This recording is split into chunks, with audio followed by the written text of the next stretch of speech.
누가복음 19장 1절부터 10절까지 한 절씩 교독하겠습니다.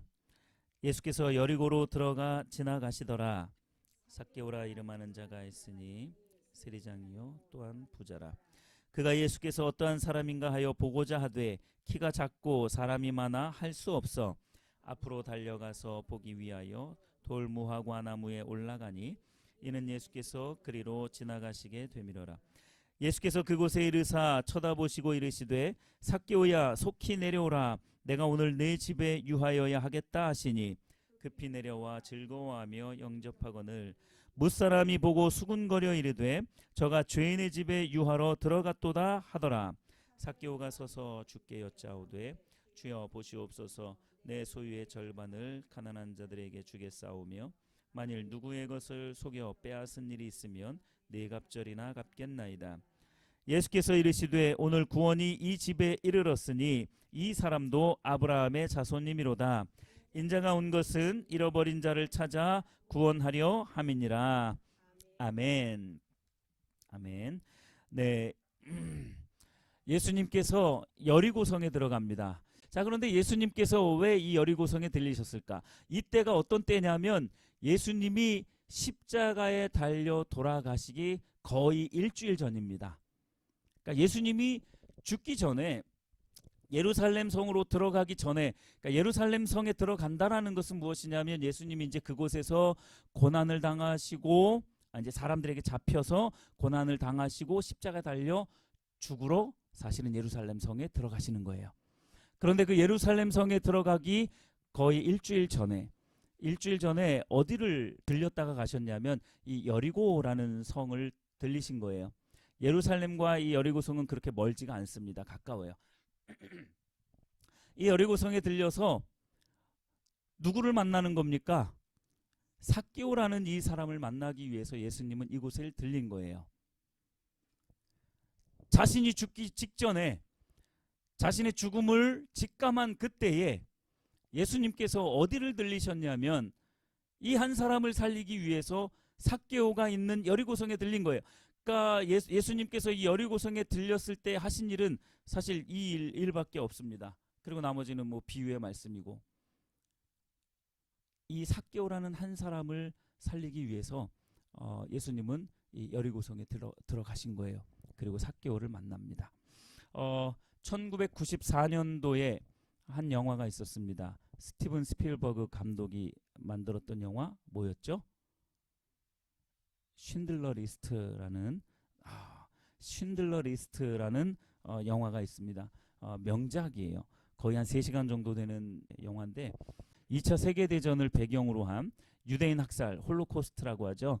그 유대인 학살을 배경으로 한 영화가 바로 그 쉰들러 리스트인데, 이 쉰들러라는 사람 오스카 쉰들러라는 이 사람의 어떤 실제 이야기입니다. 오스카 쉰들러라는 사람이 있는데 이 사람은 나치 당원이에요. 나치 당원입니다. 그리고 사업가예요. 이 쉰들러라는 사람은 어떤 사람이냐? 굉장히 기회주의자입니다. 그리고 여자를 좋아하고 자신의 인생에 있어서 돈만이 최고인 사람이에요. 그러니까 굉장히 세속적인 사업가인 사람입니다.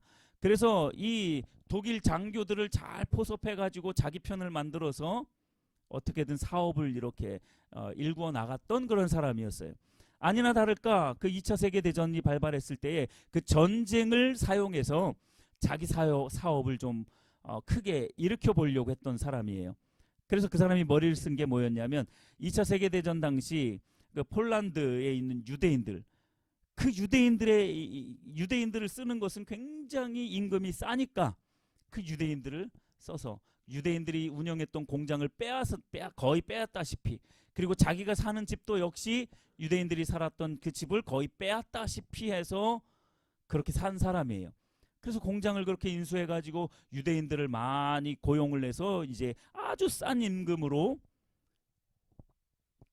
그들을 이용해서 자기 사업을 불려나갔던 거죠. 그런데 어느 날 이 쉰들러가 한 꼬마아이의 죽음을 보는 거예요. 굉장히 어린 꼬마아이, 거기에 흑백으로 나오는데 그 아이만 빨간 옷을 입은 컬러로 이렇게 비춰지는 그 아이가 죽는 것을 봅니다. 그리고 유대인들이 너무나도 끔찍하게 죽어가는 모습을 봐요. 어떤 장교는, 독일 장군은 장난으로 우통 다 벗고 난 다음에 장난으로 누구를 죽여볼까 해가지고 이렇게 표적을 맞춰가지고 팡 쏴서 죽이는 그러한 일들도 벌어집니다. 굉장히 끔찍한 장면들이 굉장히 많은데 이 쉰들러가 그 모습을 보고 마음의 양심의 가책을 느끼기 시작한 거예요. 저 유대인들은 도대체 뭔 잘못이 있어서 저렇게 비참하게 죽어가야만 하는가라는 어떤 그러한 마음이 들기 시작한 거예요. 그리고서 그 이후부터 이 쉰들러라는 사람이 뭘 했느냐면 리스트를 적기 시작했습니다. 내가 살려낼 수 있는 그러한 사람들의 리스트를 쫙 적기 시작했어요. 그래서 그 사람들을 이제 고용하기 시작합니다. 그래서 쉰들러 리스트예요. 그 리스트에 있는 사람들을 다 고용하기 시작해요. 그래서 결국은 뭐냐면 1200명의 유대인들을 그 사람이 살렸어요. 이 쉰들러라는 이 사람이 수많은 유대인들을 살려냅니다. 정말로 참 놀라운 일이죠. 여러분들 꼭 한번 이 영화를 보셨으면 좋겠습니다. 1994년도에 개봉을 했다가 2019년도에 다시 재개봉을 했었어요. 여러분들 꼭 한번 보시면 참 좋을 것 같습니다. 자, 여기 보면요, 이 쉰들러라는 그 사람의 이력과 약간 비슷한 한 사람이 나옵니다. 그 사람이 바로 누구냐면 삭개오라는 사람이에요. 이 사람도 돈만이 자기의 최고의 힘이라고 생각을 했던 사람이에요. 그래서 자기 동족의 피를 빨아서 먹었던 사람입니다. 바로 그 사람이 삭개오예요. 자기 동족 유대인들이 내는 그 세금을, 그때 당시에는 이제 로마가 그걸 다 용인해 줬던 거죠. 불법적으로 막 그걸 다 갈취한 거예요. 그래서 삭개오를 표현할 때 뭐라고 표현합니까? 2절에 삭개오라 이름하는 자가 있으니 세리장이요 또한 부자라. 그 백성 동족의 피를 빨아먹는 그런 흡혈귀와도 같은 사람이 바로 세리장 삭개오였어요. 그들의 그 피 묻은 돈으로 자기의 배를 채우고 있었던 사람이에요. 그러니까 이 유대인들은 삭개오를 좋아할래야 좋아할 수가 없어요. 잡아 쳐 죽일 놈이라고 그렇게 생각을 했던 거죠. 삭개오가 그랬던 사람이에요. 그런데 언젠가부터 이 삭개오라는 사람의 가슴에 새겨지는 하나의 이름이 있었으니 바로 예수님이라는 이름이었어요. 어디선가 예수님에 대해서 자꾸 듣기 시작한 겁니다. 죄인들의 친구요, 어린이와 과부, 노인들, 약한 사람들의 친구가 되어줘서 그렇게 돌보고 계신다라는 예수님에 대한 소문을 이 삭개오가 듣기 시작한 거예요. 마음 가운데 예수님의 이름을 새기기 시작했어요. 그런데 어느 날 예수님이 오신다라는 소문을 또 듣게 됐어요. 예수님이 어디에서 오셔서 어디로 지나간다라는 그 소문까지 딱 들었습니다. 여러분, 이 삭개오의 상황을 한번 보실래요? 3절 보십시오. 그가 예수께서 어떠한 사람인가 하여 보고자 하는 마음이 생긴 거예요. 여러분, 예수님 보고 싶으십니까? 할렐루야. 예수님이 혹시 오늘 이 자리에 오신다라면 여러분들은 예수님을 만날 용의가 있으세요? 할렐루야. 그런 마음이 있으시기를 바라요. 다 기회는 있었지만 삭개오만 그 기회를 잡았던 거예요. 수많은 사람들이 예수님에 대한 소문을 들었지만 예수님께 이 당시에 건진받은 사람은 삭개오밖에 없다라는 거예요. 여러분, 이건 매우 안타까운 일입니다. 이게 무슨 말이냐면요, 오늘 교회에 예수님이 이 자리에 앉아 계신다 하더라도 예수님을 간절히 바라는 사람은 별로 없다라는 것을 이야기하는 거예요. 저와 여러분들은 예수님을 간절히 바라시게 되기를 예수님의 이름으로 축복합니다. 그런데 이 삭개오에게 걸림돌이 있죠. 뭐가 걸림돌입니까? 돈이 많다라는 것도 걸림돌이고요. 세리장이잖아요. 세무서의 장이에요, 말하자면. 뭐 세무장까지는 아닐지는 몰라도 중간 간부쯤일 수는 있겠지만 어찌되었든 높은 직급에 있는 사람이고 부자예요. 또 거기다가 장애물이 또 뭐가 있어요? 키가 작아요. 또 하나의 장애물이 있습니다. 뭐가 있습니까? 많은 군중들에 쌓여서 예수님을 볼래야 볼 수가 없는 거예요. 이 많은 장애물이 이 삭개오에게 있습니다. 나는 지금 부유하게 살고 있어요. 부럽지가 않아요. 좀 동족 등쳐먹는 일이기는 하지만 그래도 나는 부자야. 떵떵거리면서 살 수 있어. 남 부럽지 않아. 그런 사람이에요. 그런데 키가 작아요. 많은 군중들에게 둘러싸여 있습니다. 예수님을 보고 싶은데 가림막이 걸려져 있는 거예요. 자, 이럴 때 우리들은 어떤 생각을 할까요? 그래 뭐 굳이 이런 상황인데 내가 갈 수도 없는데 내가 어떻게 예수님한테 아무리 가고 싶어도 내가 갈 수 없는 상황인데 다 지금 둘러싸여 있고 사방이 그냥 벽으로 둘러싸여져 있는데 내가 어떻게 예수님께 갈 수 있어? 그리고 나는 키도 작아. 뭘 볼 수도 없어. 안 되겠다. 그리고 나는 지금 뭐가 많아요? 돈도 많잖아요. 지위도 높고요. 그러니까 어쩔 수 없지 하고 돌아가는 그리스도인들이 얼마나 많은데요. 그런데 삭개오는 그렇게 하지 않았어요. 그 모든 장애물들을 다 뚫고 나를 에워싸고 있는 그 모든 장애물들을 다 뚫고 어떻게 했는가 보세요. 4절 보십시오. 앞으로 달려가서 보기 위하여 돌 무화과 나무에 올라갑니다. 우리가 그 나무를 봤어요. 근데 그 나무가 물론 그렇게 추정이 된다라고, 물론 2000년이 지났기 때문에 추정이 된다라고 그렇게 이야기를 하는데 진짜 굉장히 두껍기는 하더라고요. 한 서너 사람이 이렇게 삥 둘러야 이렇게 아마 되지 않을까 싶을 정도로 굉장히 크기는 하더라고요. 어찌됐든 그 나무에 올라간 거예요. 이 삭개오가 어떻게 했다고요? 앞으로 달려가서 막 이제 예수님이 지나가는 길을 알았으니까 예수님이 지나가는 그 길을 앞서서 막 앞으로 달려가서 그 나무 위에 막 올라간 거예요. 그리고서 이제 예수님을 보기 시작합니다. 자, 그랬더니 예수님이 뭐라고 합니까? 5절에 예수께서 딱 삭개오가 있는 그 나무 앞에까지 이제 이르신 거예요. 그리고서 예수님이 뭐라고 말합니까? 삭개오야, 속히 내려와라. 예수님에 대한 소문을 들은 사람이 수도 없이 많았을 테지만 이 삭개오 한 사람만이 예수님의 부르심을 받은 거예요. 구원받은 줄 믿으시길 바랍니다. 예수님의 사람이 된 줄 믿으시길 바랍니다. 그에게 소망이 넘치게 되어졌는 줄 믿으시길 바랍니다. 예수님의 부름을 받았어요. 자, 이 예수님이 그렇게 말하는 거, 속히 내려와라. 내가 오늘 네 집에 유하여야 되겠다. 너와 좀 식사도 하고 좀 이야기 좀 나누자 라고 이야기를 합니다. 삭개오가 어떻게 합니까? 6절에 급히 내려와서 즐거워하며 영접하거늘. 예수님 만나는 게 여러분 즐겁습니까? 예수님 때문에 나의 모든 것을 포기해도 즐겁습니까? 할렐루야. 목소리가 작아지면 안 돼요.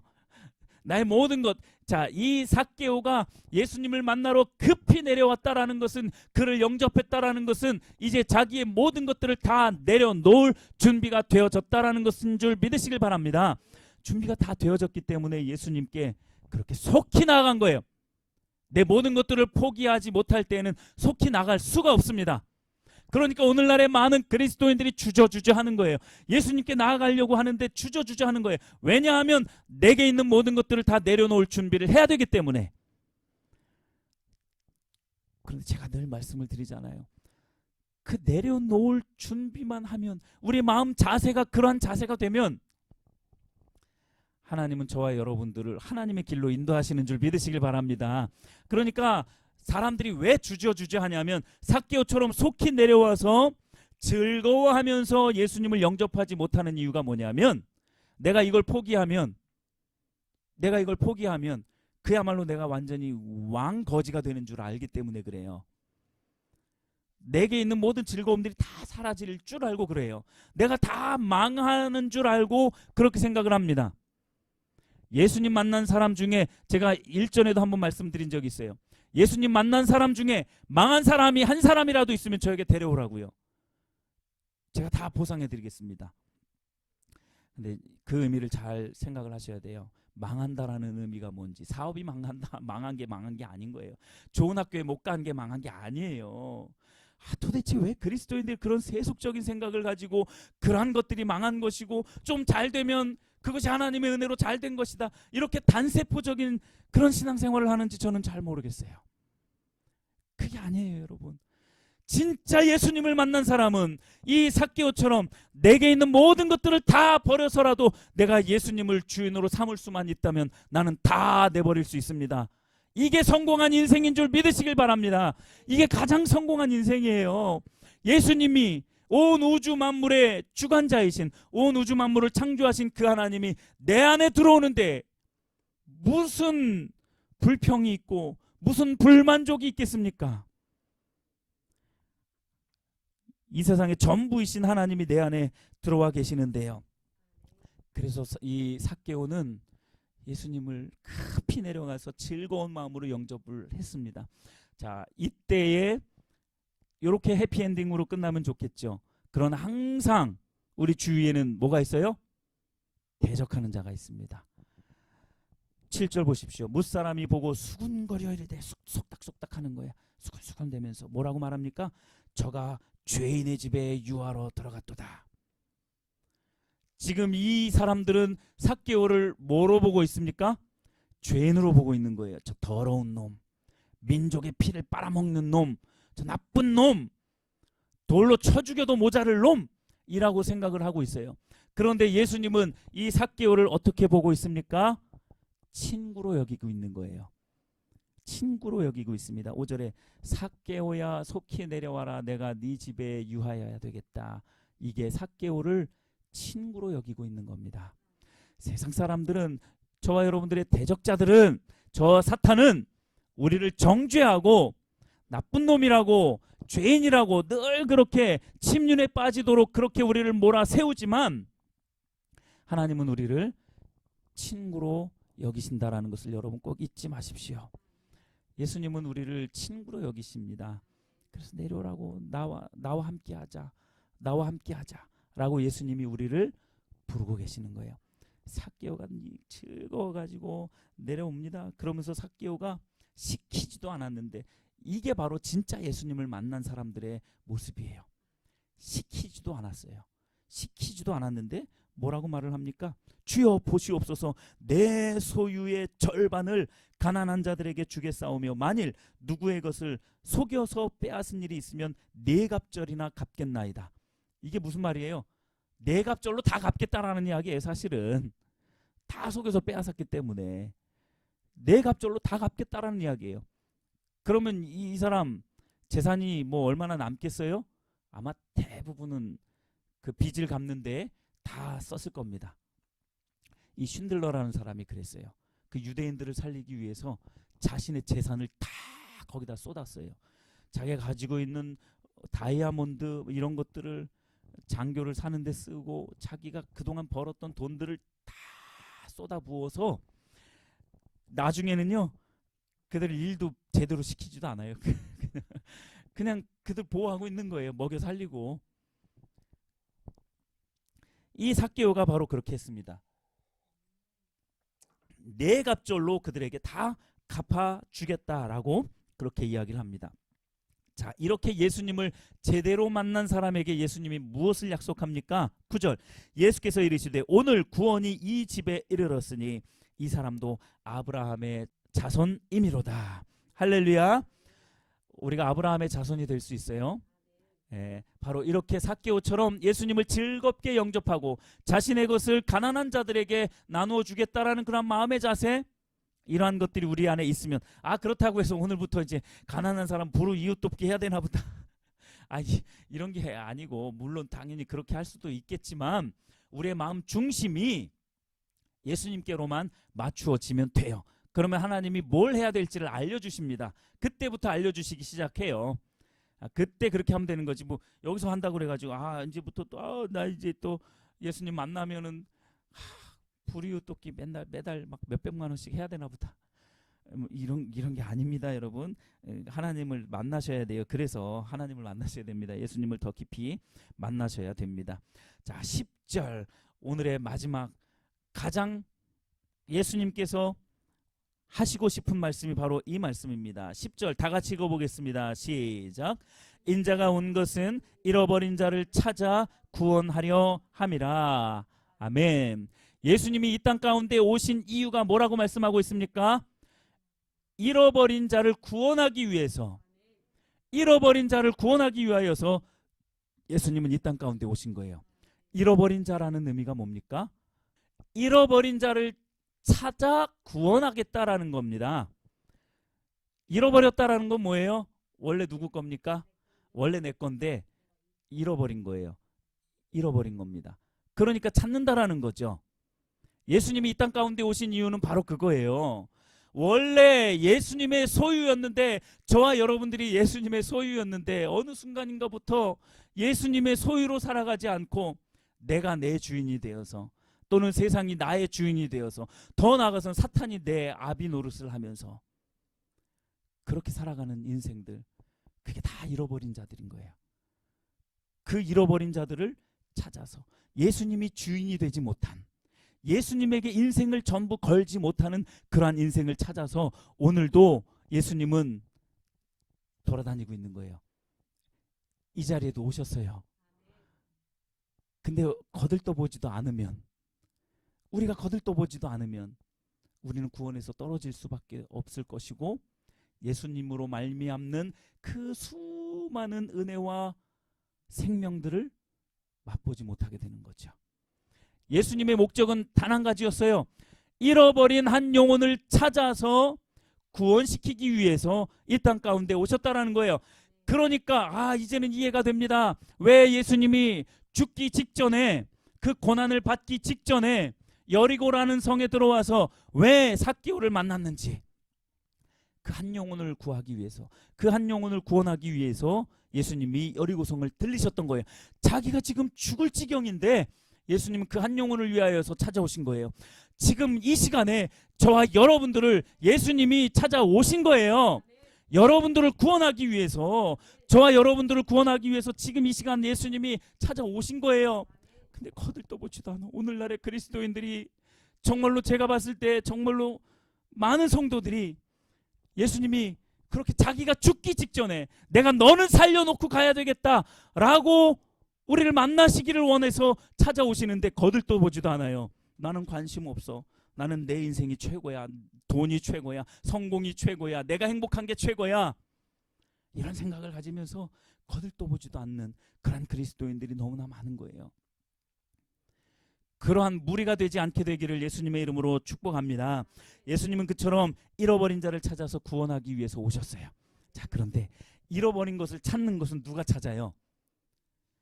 잃어버린 사람이 찾잖아요. 그렇죠? 여러분, 동전을 떨어뜨렸어요. 동전이 나를 찾을 수 있어요? 동전이 주인님 어디 계세요? 하면서 찾을 수 있어요? 없어요? 못 찾아요. 비유의 말이기는 하지만 누가 찾아야 됩니까? 예수님, 주인이 찾으셔야 돼요. 그래서 예수님이 삭개오를 찾아온 거예요. 삭개오는 예수님을 어떻게 찾을 수가 없어요. 방법이 없습니다. 아무리 돌감람나무에 올라갔다 하더라도 예수님이 안 찾으면 못 찾는 거예요. 여러분, 예수님께 발견되는 자들이 되시기를 예수님의 이름으로 축복합니다. 그러면 우리는 예수님이 찾으셔야 되니까 나는 아무것도 할 수가 없으니까 가만히 있으면 된다? 아니라니까요. 그것도 삭개오처럼 그 모든 환경의 문들을 열어 제쳐버리고 사방으로 막혀져 버린 그 담들을 다 헐어버리고 예수님께로 나아가야죠. 달려 나아가야죠. 그래서 나무 위에도 올라가 보는 거죠. 그때 예수님께서 찾는 거죠. 할렐루야. 그냥 가만히 있는다고 예수님이 찾는 건 아니에요. 나머지 사람들은 가만히 있었기 때문에 예수님께 발견이 안 된 거예요. 예수님이 찾는 사람들은 바로 이런 사람들입니다. 발견되어질 만한 그러한 마음의 중심이 있었던 거예요. 찾는 자가 찾아야 돼요. 네, 우리는 발견되어지면 됩니다. 자, 우리 말씀 한 구절 좀 읽고 조금씩 마무리해 가보도록 할게요. 누가복음 15장 4절 말씀 한번 찾아보실래요? 우리 19장을 봤는데 좀 앞으로 15장 4절 말씀을 한번 보십시오.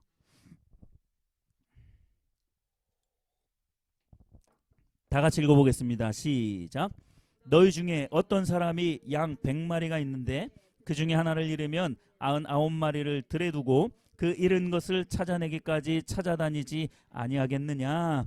아멘. 예수님이요, 양 100마리가 있는데 한 마리 양이 나갔을 때 아이 뭐 100마리 중에 한 마리니까 내비려 두지 이런다고요? 절대 그러지 않는다는 거예요. 99마리를 놔두고서라도 그 한 마리를 찾아서 산으로 들로 계곡으로, 여러분 그 유대 광야 못 보셨죠? 이제 꼭 보시기를 바랍니다. 우리 다음에 기회가 있을 때 꼭 같이 갔으면 좋겠어요. 진짜 나중에는 전 교인이 다 같이 갔으면 좋겠습니다. 어쨌든 그 광야 보셨어요? 광야가 그 선생님들이 그걸 설명을 해주시더라고요. 유대 광야는 이래요. 광야가 그 세례 요한이 있었던 그 광야를 설명해 주는데, 광야가요 그냥 평평한 사막이 아니에요. 오르락 내리락 오르락 내리락 난리가 아니에요. 뭐 돌도 있기도 하고 뭐 그런 곳이더라고요. 양을 찾아서 그러한 곳을 막 돌아다니는 거예요. 왜 그렇게 돌아다니겠어요? 그 한 마리의 양을 찾기 위해서. 그런데요, 또 말씀을 보면요, 요한복음 10장 11절에 보면요, 목자는 양을 위하여서 뭘 버린다라고 말씀하고 있습니까? 자기 목숨을 버린다라고, 자기 목숨을 건다라고 이야기를 해요. 물론 거기는 이제 늑대나 일이나 막 이런 들짐승들에게서부터 보호하는 그러한 의미로 말씀을 하고 있지만, 누가복음 15장 4절 말씀과 또 연결을 시켜보면요, 그 양을 찾는데 목숨을 거는 거예요. 누구는 목숨을 거는데 아무 관심이 없어. 이러면 안 되잖아요. 솔직히 좀 인간적인 도리로도. 그렇죠? 누구는 목숨을 걸고 찾아다니는데, 나는 상처를 입고 내 무릎이 깨질지언정 내가 찾아내서 너만큼은 살려야 되겠다라고 목숨 걸고 그렇게 다니고 있는데 나는 아무 관심이 없어. 이건 인간적으로도 좀 아니잖아요. 그렇죠? 그렇지 않습니까? 앞에서 이렇게 막 이야기하고 있는데 아무 관심이 없다고 해가지고 가만히 있으면 그것도 인간적으로 도리가 아니죠. 들어볼까라는 그런 생각을 가지는 것이 사실은 흔히 말해서 인지상정이라고 하죠. 여러분, 다시 쉰들러 이야기를 조금만 더 하도록 하겠습니다. 그 마지막 장면이 그래요. 여러분들도 시간이 없으면 마지막 장면이라도 먼저 한번 보시면 참 좋을 것 같습니다. 그 오스카 쉰들러가 총애하고 있었던 회계사가 한 명이 있었어요. 그 사람을 죽음에서 건져내고 그를 통해서 이제 많은 사람들을 또 구해내는데, 마지막 장면이 그거예요. 한 생명을 구한 건 온 세계를 구한 것입니다. 한 생명을 구한 것은 온 세계를 구한 것입니다. 라는 그 이야기를 쉰들러에게 이야기를 해요. 그때 쉰들러가 그 다음에 뭘 하는 줄 아세요? 막 몸을 어떻게 할 줄을 몰라요. 그러면서 이제 자기는 도망자 신세가 됐잖아요. 이제 그 히틀러가 자살을 하고 이제 연합군이 승리를 하게 됐잖아요. 그래서 이제 쉰들러는 나치 당원이라 그랬잖아요. 그러니까 도망을 가야 돼요. 근데 도망을 가는데 차가 한 대가 있어요. 그 쉰들러가 그 차를 보면서 울부짖듯이 그렇게 이야기를 합니다. 이 차 한 대면 10명의 사람을 더 살릴 수 있었는데, 10명을 더 살릴 수 있었는데 하면서 막 울부짖어요. 그러면서 자기에게 있는 이 나치 당원 그 배지, 금 배지예요. 이거면 2사람은 살릴 수 있었을 텐데, 아니 적어도 1사람은 더 살릴 수 있었을 텐데 하면서 막 울부짖으면서 쓰러져요. 한 생명을 더 살릴 수 있었을 텐데, 이거면 한 생명을 더 살릴 수 있었을 텐데 라고 하면서 막 울부짖습니다. 여러분, 저는 예수님의 그 십자가의 희생이 이 쉰들러의 희생보다 못하다라고 생각하지 않습니다. 여러분들도 그렇게 생각을 하시죠? 예수님의 마음이 얼마나 찢어졌을지 여러분 생각을 해보십시오. 한 영혼을 더 살리기 위해서, 한 영혼이라도 더 살리기 위해서 그렇게 골짜기를 찾아 헤매었던 예수님, 자기 몸이 갈기갈기 찢어졌던 예수님, 물과 피를 다 쏟았던 예수님, 뭐 하기 위해서요? 한 영혼을 더 살리고 싶어서 지금 이 자리에 있는 저와 여러분들을 살리고 싶으셔서 그렇게 예수님이 자신의 몸을 찢으셨던 거예요. 물과 피를 다 쏟으셨던 겁니다. 삭개오 이야기는 바로 이러한 이야기입니다. 한 영혼을 살리기 위한 예수님의 몸부림, 그 몸부림이 오늘도 계속되고 있는 줄 믿으시길 바랍니다. 그래서 예배 시간이 중요한 거예요. 이 시간이 그래서 중요한 거예요. 이 시간 그저 예수님을 모른 척하지 않고 날 위해서 이 땅에 오신, 나 때문에 살과 피가 찢겨지고 물과 피를 다 쏟아버리신 이른 양을 찾기 위해서 사방으로 돌아다니면서 찾고 계시는 그 예수님, 그 예수님을 만나는 기회, 바로 이 시간인 줄 믿으시길 바랍니다. 할렐루야.